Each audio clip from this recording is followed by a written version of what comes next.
čistokrvná boxerka. Pekne prosí. Miuša je psík s rodokmeňom.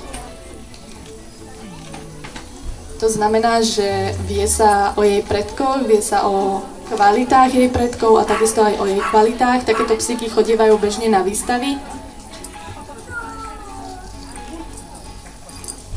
Mia ukazuje otočky. Na druhú stranu. A tiež sa vám prevalí, ukáže pekne ružové brúško.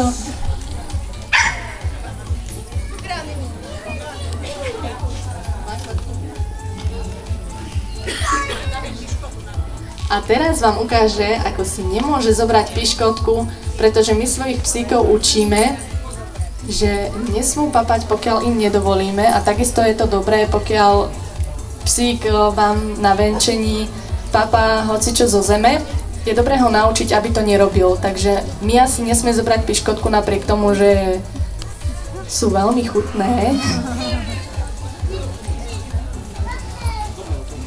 Takže Miuša drží. Anka pozbiera piškotky a dá jej inú na škrtku. Teraz vám ukážem ešte cúvanie.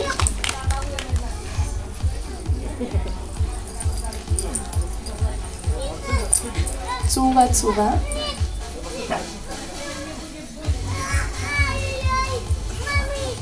A teraz pôjde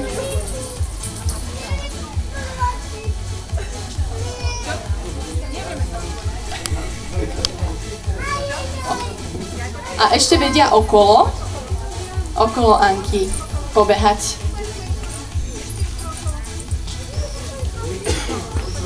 A slalom takisto.